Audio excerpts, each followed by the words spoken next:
Alright, I'm going to present the wooden box. Oh, actually, you know what? Can I save? Yes, I can. Oh, yes. Good. So I have to replay the whole fucking case. Alright.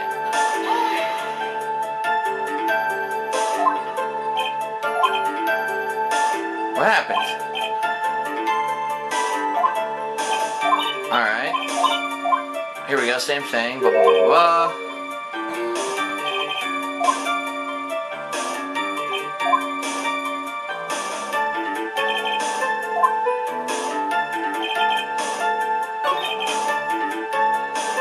Impossible to have known the location of the ringmaster's head.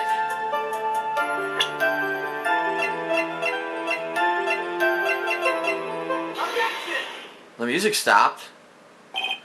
Acro, you didn't really need to lean out of the window, did you? What are you driving at, Mr. Wright? I think I might have got it right. I already knew ahead of time where the ringmaster's head was going to be. Quite precisely, I may add. Now, silly hinting at things is pointless, Mr. Phoenix Wright. Enough stalling. How about you show some evidence? But I did such a good job hinting. Yes. Hurry up and explain things, Mr. Wright. Maybe we should take a look at this. What? I didn't show this. I showed the box. What the hell? Oh, alright, the box is there. Okay. The key point here is the wooden box. The same wooden box that the victim found hunched over? The same. The question is, who placed the wooden box there? Who? When Ben and company saw the ringmaster, they didn't see him holding the box. Huh. Right. Which means that this wooden box was already placed at the scene of the crime. I have to admit that your theory makes a lot of sense. The moment that the bus came falling down was exactly the same moment that the ringmaster lifted up this wooden box. Which means that the answer to all these questions is now crystal clear. You mean, if the bus were to fall upon the point marked out by the wooden box, there would be no way it could miss the head of the victim. Really? Rubble, that doesn't really make sense, Rubble, but okay. Could have hit the box, but okay. Order, this is unbelievable. Finally, some of these loose ends are starting to tie themselves up. Now I just gotta keep going. And there's only one way to go from here, forward. So the next question I have is, who placed that wooden box at the scene? It was Mr. Dingling, of course. He connected it to a rope, and then all he had to do was lower it down.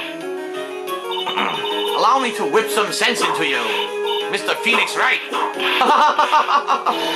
The ringmaster's head could have been anywhere when he lifted the box. That's why the box was so specially made. Specially made? Indeed. It had the most peculiar feature. The weight of the box. Remember they said it was weighted. It was 20 pounds. It had like a metallic lining in it. The box had a remarkable weight. Weight? According to the court record, it weighs 20 pounds. Just to lift up this wooden box would have required... Oh, I see. One would have to squat down and lift it up with their body, wouldn't you say? That's exactly what I was trying to point out. The box is also very large.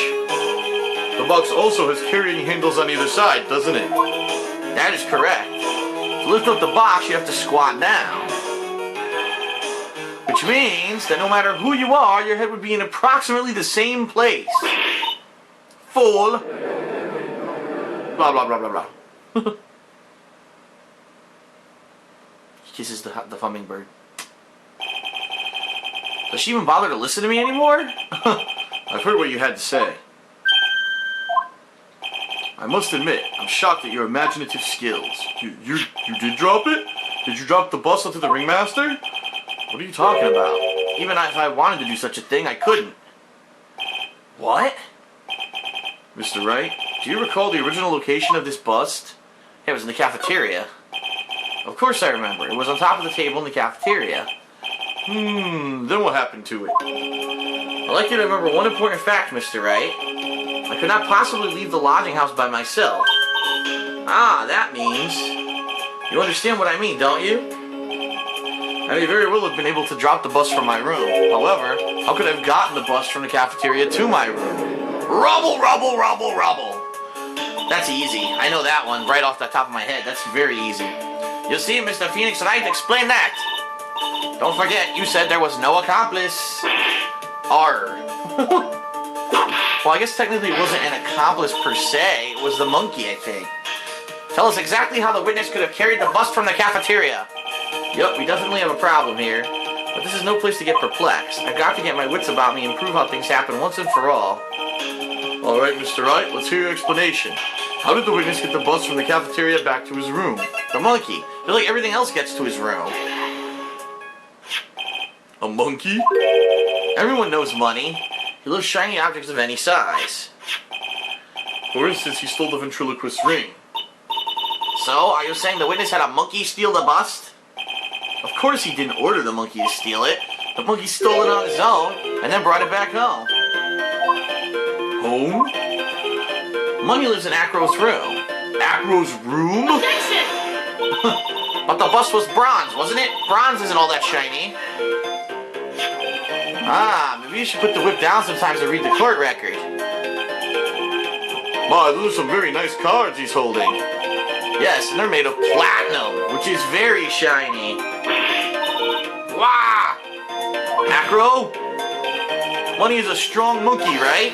It'd be easy for him to bring the bus back to your room.